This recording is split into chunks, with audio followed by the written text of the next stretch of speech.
Hello and welcome back, and today we want to talk about some of the best SSDs right now that you can install inside your PS5. Yes, there is actually a larger number of SSDs than the ones we're talking about today. The reason I focused on these 6 SSDs for today's video because they are personally the ones that I would recommend. They are ones that I've utilised in one shape or form here on the channel in the last year or so, and again we've done some very recent stuff not only with PS5, with general performance testing, and although there is an exhaustive number out there, and I do have a big video coming up on that of pretty much all of the supposedly compatible drives. The reason I'm focusing on these 6 are these are the ones that one way or another are the best 6 picks that I would tell people to go for. But before we go any further, I just want to highlight a few things that are going to be very, very important to today's video. The first half of this video, maybe the first 2/3, are going to be very gamer centric. I'm really only going to focus on performance benchmarks, prices and endurance. The later part of the video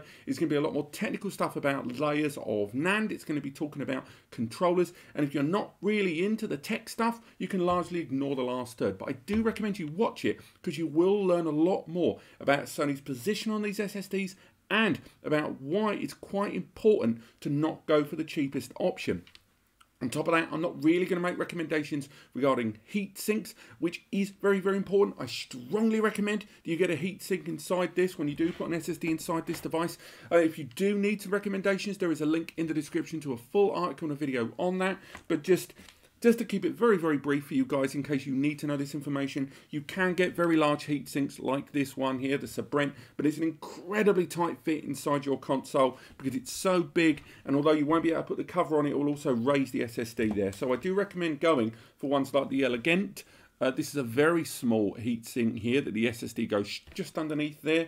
You install the SSD with thermal heat panels underneath, and then it slides in on the top, and this will fit inside your PlayStation.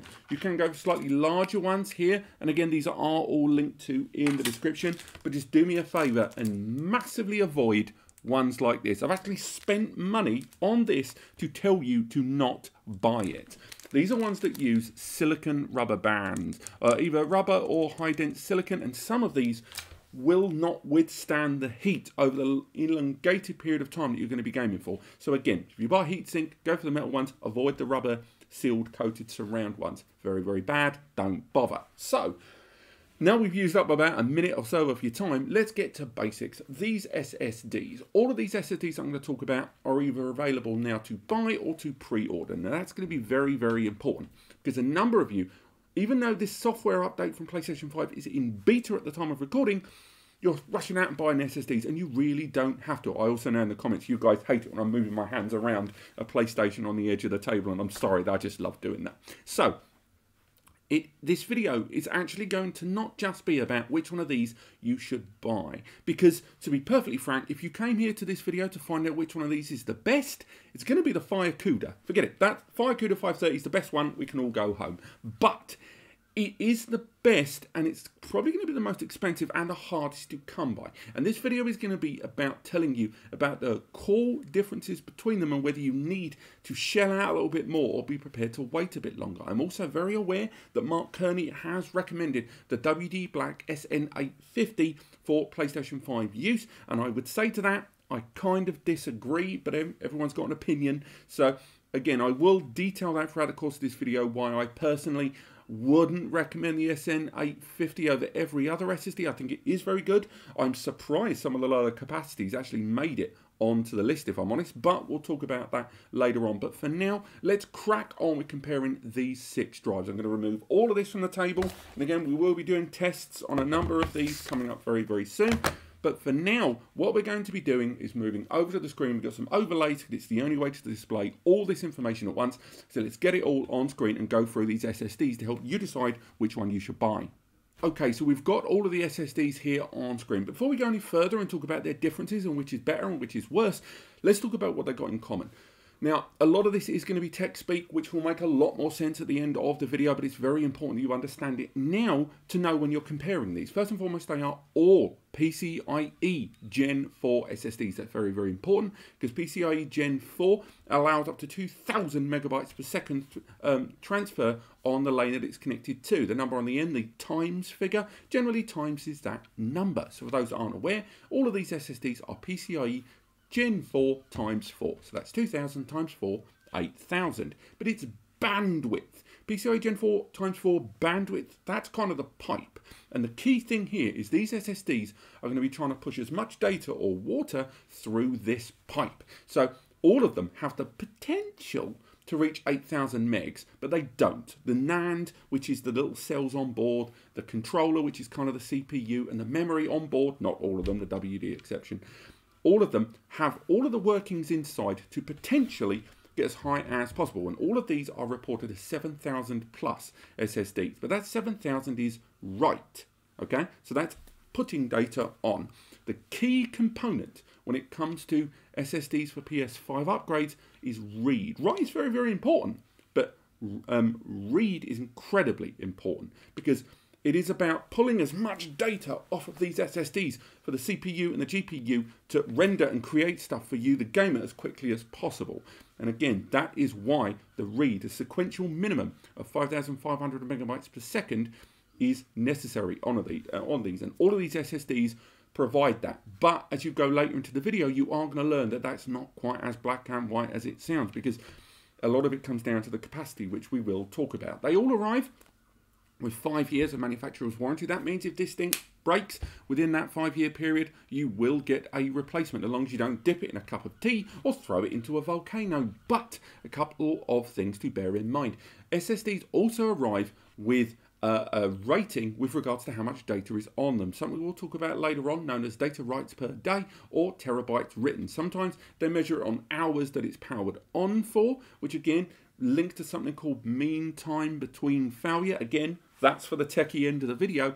But again, let's concentrate on the warranty there, and all of these have got 5 years of warranty. However, it is worth mentioning that the Rocket Plus there has a slightly weird warranty where it's 1 year of manufacturer's warranty, or if you sign up you get 5 years. I don't like the idea you got to sign up for it, and I really hope they change the policy on that, because I think you shouldn't have to jump a hurdle to get 5 years of warranty when everyone else is chucking out 5.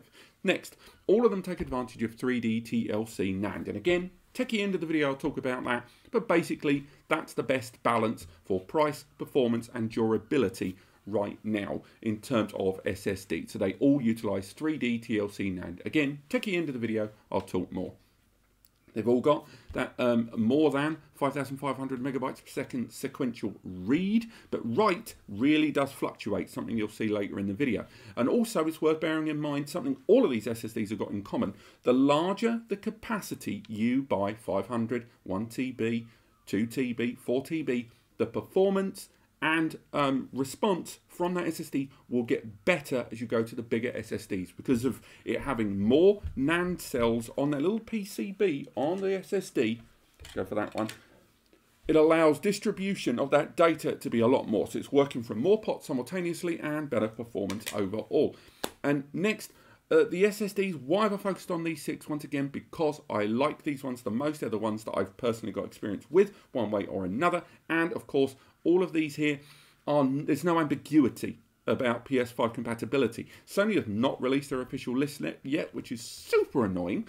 And at the same time, these SSDs here have published their performance speeds. They've had reviews in one shape or form all over the internet. They are all pretty much proven to be compatible one shape or one way or another, with the rest of them ranging from the XLR8 to the Corsair, that MP600. All of these are a little bit more ambiguous in terms of availability, in terms of performance overview, and with some people reporting that they've gone sub-performance. That's why I'm focusing on these 6. So that's a long old intro, wasn't it? Let's talk about the differences between them. If you're a gamer, you have been looking at buying the right SSD, looking at spending 100, 200, 300, 400 grand on some of these. So I hope this video is not too long for you. Let's face it, if you're going to spend that much change, you're going to want to know everything you can. And between all of these, it has to be said that the Rocket Plus and the Firecuda, Seagate Firecuda 530 are the most expensive on paper. The reason they're the most expensive, of course, is they are the ones that go all the way up to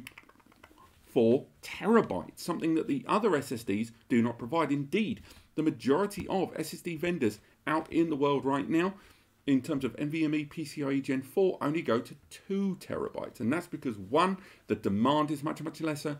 2, the distribution of NAND across the whole SSD is a great deal tougher. I'm just going to get rid of that because that's annoying me, though it might be over the graphic. So, with regard to all of these, yes, the Firecuda and the Rocket Plus are the most expensive, but of course they do arrive in a larger capacity. And once you break it down into price per gigabyte or price per terabyte, you start finding that the WD Black is by far the best price. It's arriving around, and it's been in the market, it's been one of the longest running SSDs in the market in PCIe Gen 4 at this performance threshold.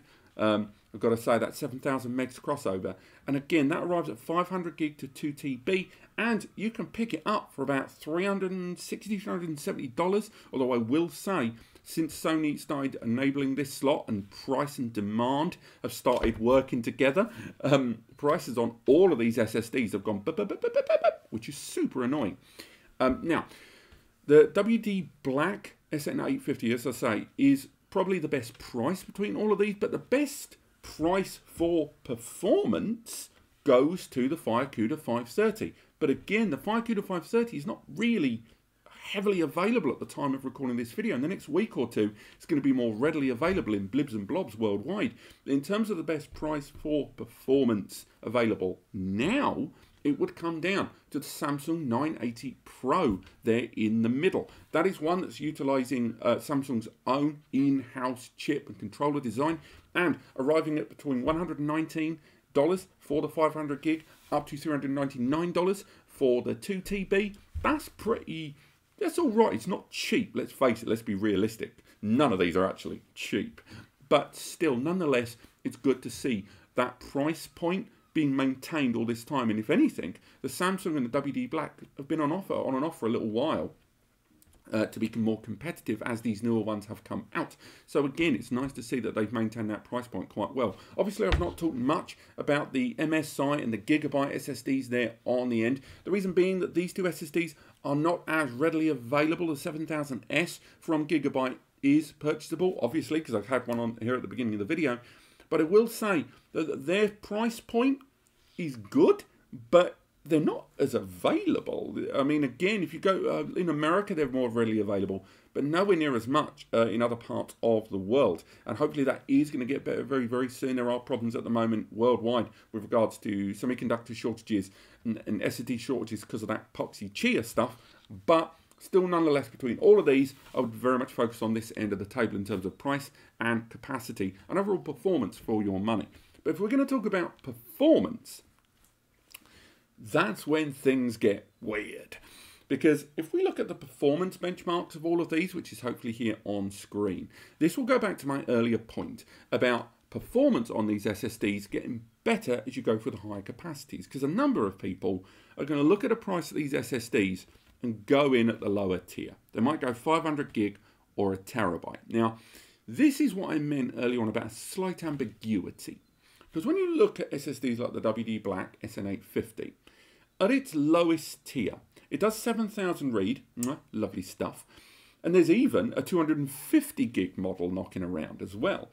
But the write on that SSD starts to get quite paltry, and by paltry I mean comparatively, it's still great. And it starts going down to like the late 3,000s, the 4,000 odd for write.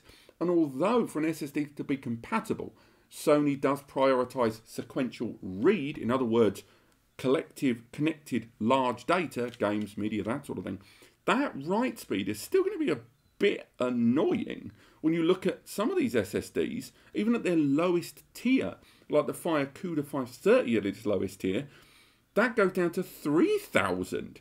So again, I get that they're prioritizing the read there, but if you're going to go in at the lowest tier against any of these, you may notice, look at the M480, that Spatium from MSI. That goes down to 2,850 in write.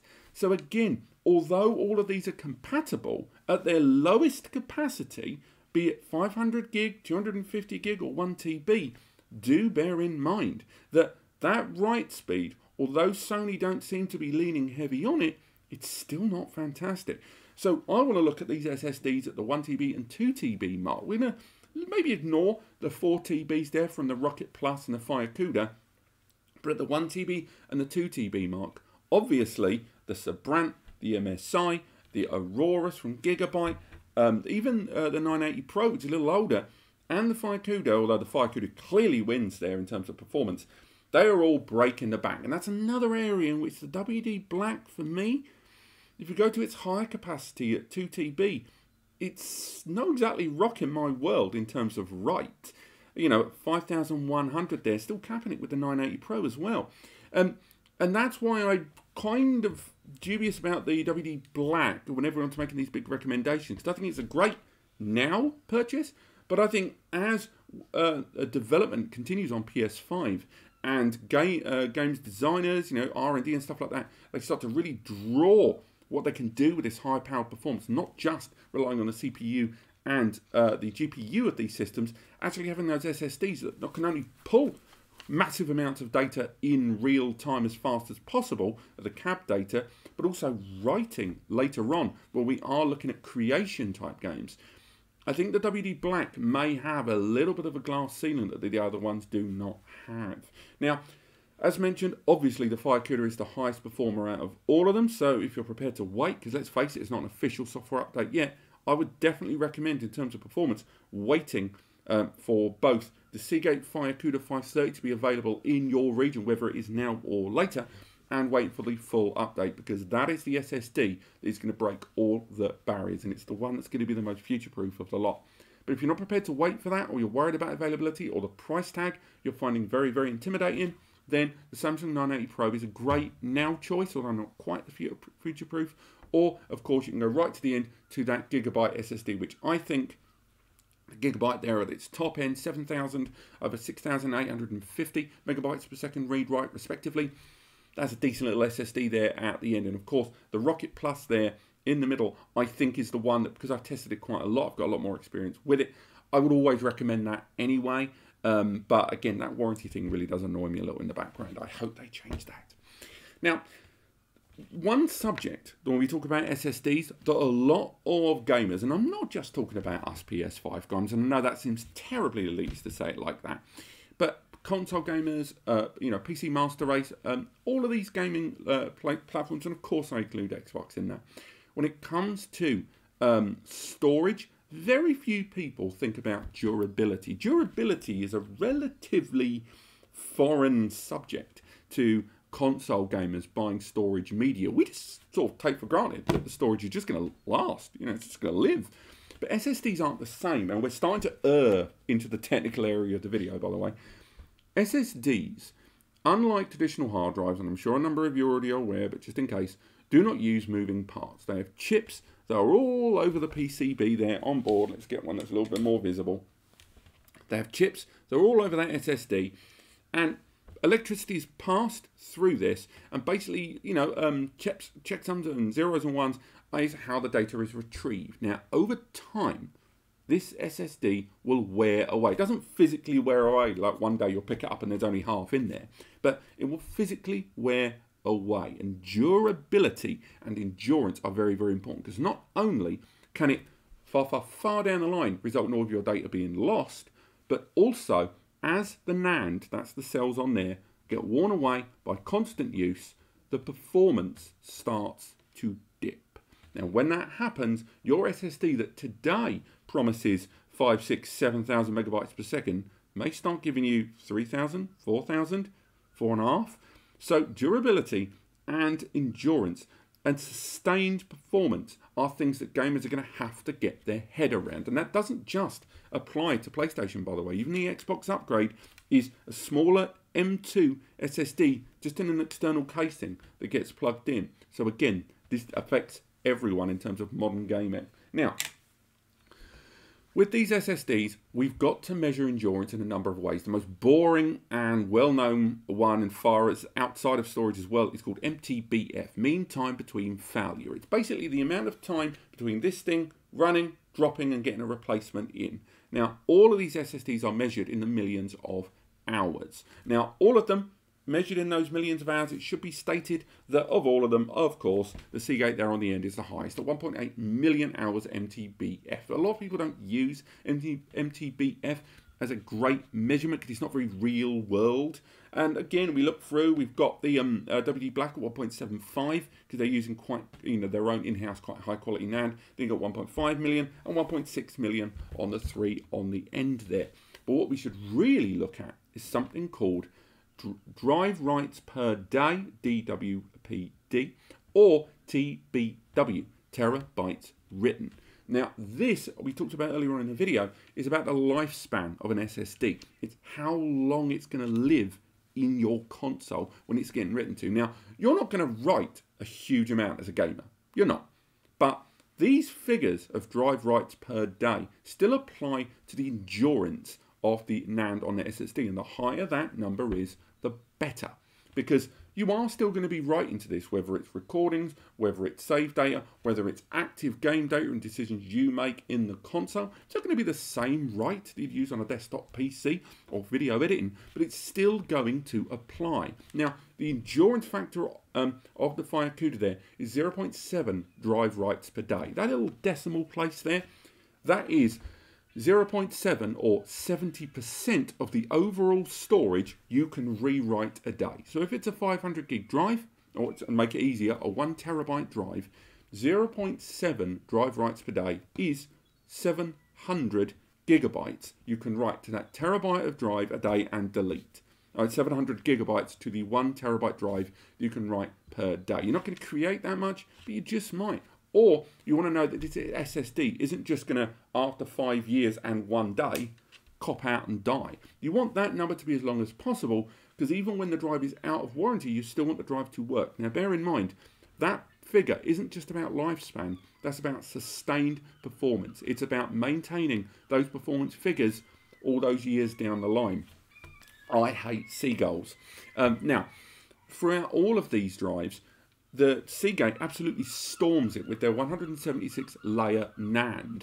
That layered NAND at 176 that we'll talk about a little bit in a moment, that is where the endurance and the performance comes from. The NAND chips that are inside these SSDs and their NAND, when they're distributed on there, because of the wearing that's going on there and the sheer performance needed and to have the large capacities, the NAND is layered or 3D layered. So again, the data is kind of, the layers are crisscrossed across the whole chips, and it allows the system to draw data quickly and make sure the SSD NAND lives for as long as possible. Now, the Seagate they're using 176 layer NAND is really groundbreaking, with the rest of them either utilising 96 layer NAND or taking advantage of 76 or 64-bit layer NAND.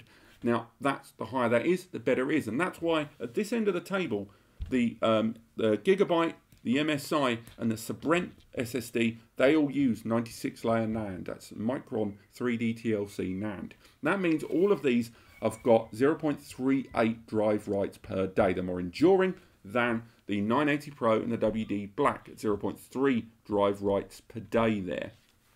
But do bear in mind, that is not a huge jump, really. 0.08 drive writes per day. And if you think you're going to be doing a lot of write activity, and that's, again, if you're a streamer, if you're constantly twitching or constantly just streaming on other platforms as well, if you're going to be making lots of recordings that you use, either for your own YouTube channel or you use them privately or keep them, if you're going to be copying media to and from this drive, if you've got a huge recycle rate of games that you use and you stream multiple games constantly, or you're buying a small SSD that you know you're going to be chopping changing out of games quite a lot, taking advantage of that high performance, go for a more enduring drive. Go for the 500 gig Firecuda, or go to this end of the table and go for some of those larger capacities. You will feel the difference later on when your system's maintaining those performance a few years down the line. Now, getting into the technical area, we got to talk about a pain in the arse subject. IOPS, individual input outputs per second, or input outputs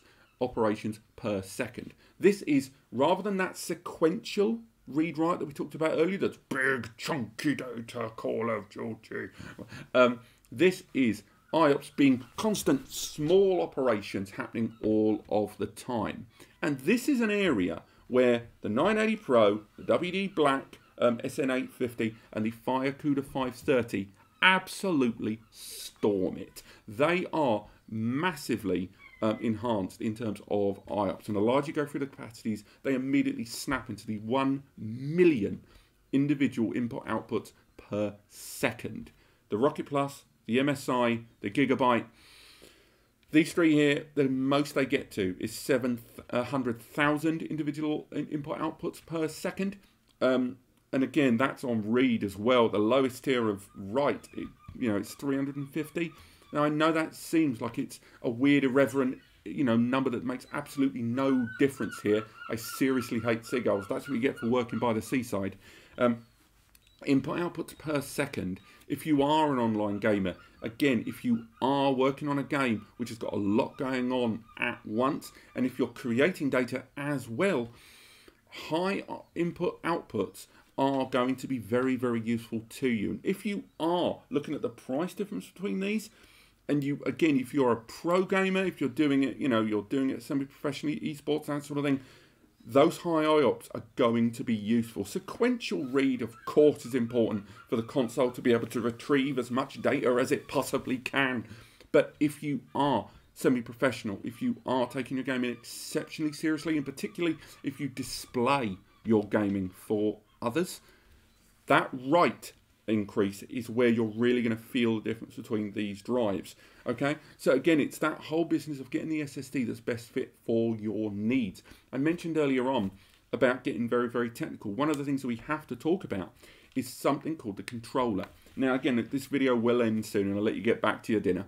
But when we looked at SSDs like this and we talked about these little chips, these little SSD NAND, there's a couple of things we didn't talk about. One is the controller, and one is an area of memory. Generally, the controller is one of the smaller chips, and I want you to imagine an SSD like a computer, okay?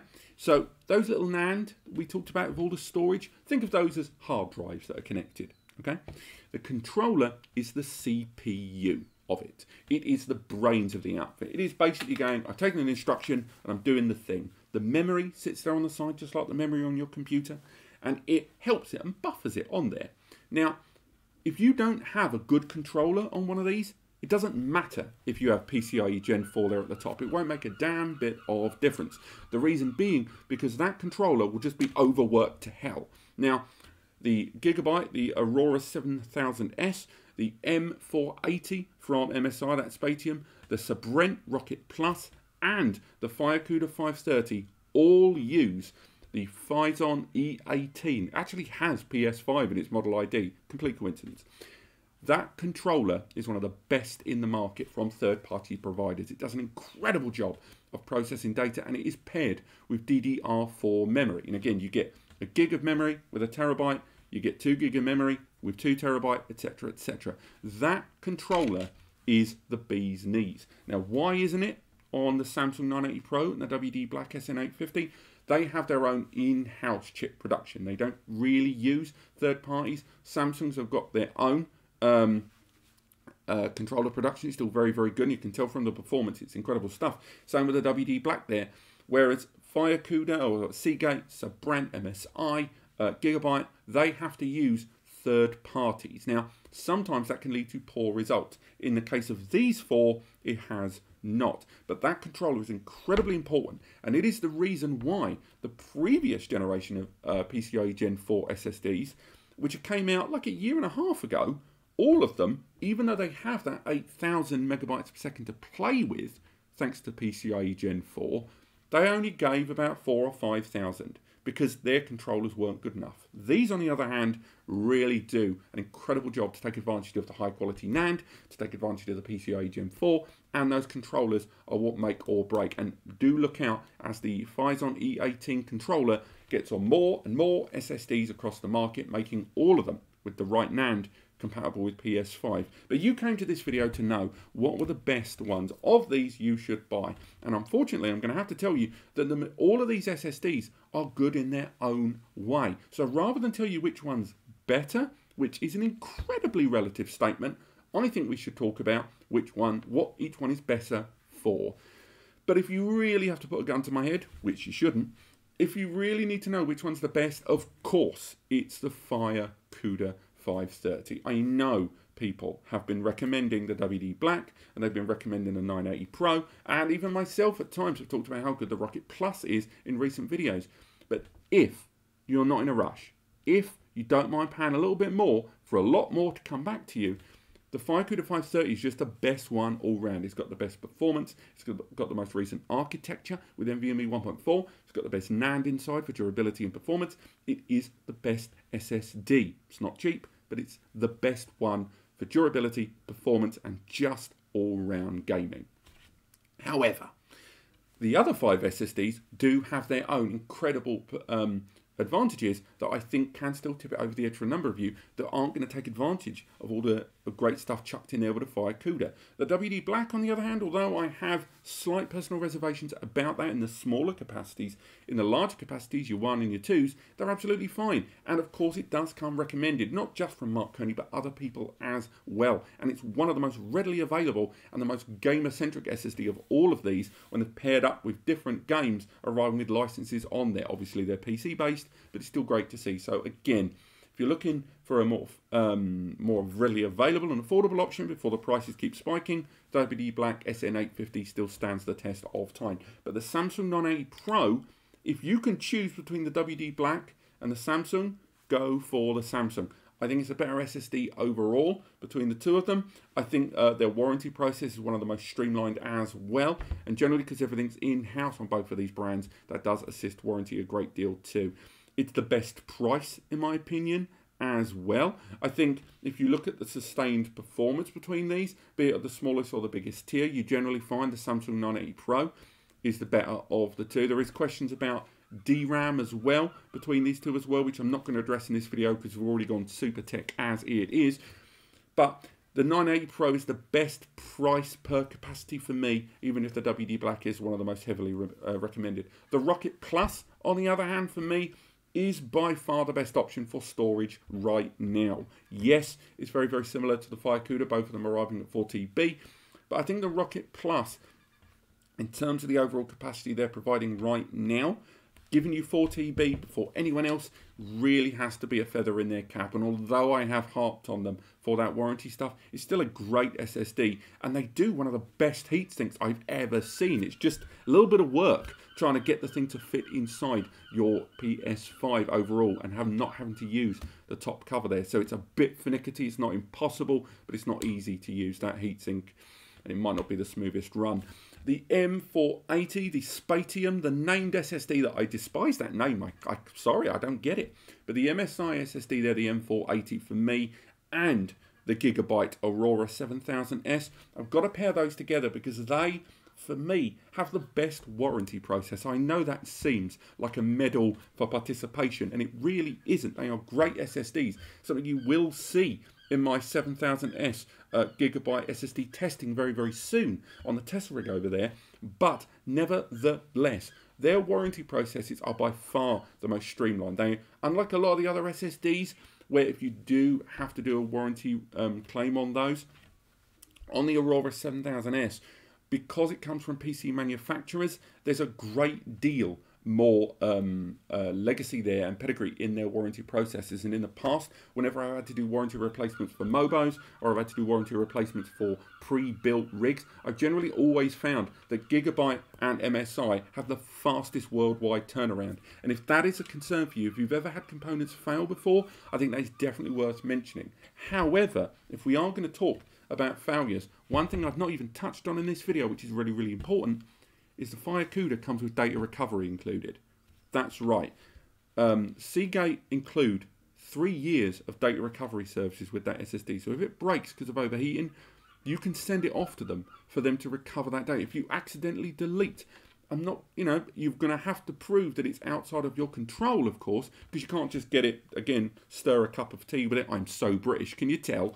And then send it to them. It doesn't work that way. But accidental deletion, hacking deletion, or if the device fails outside of your control, then you can get that data recovered to the best of their ability. We've done full videos on data recovery services. It's known as the Seagate Rescue, and that deserves a giant plug at the best of times. But this has been a very long video on the best of these 6 SSDs for your PS5. I've got some upcoming videos soon where we're going to go through the entire list of compatible drives, and we've got an article coming up on that. But if you do need any pointers, any advice on choosing the right SSD for your PS5, use the links in the description or use the free advice section over on NAS Compares. It is genuinely free.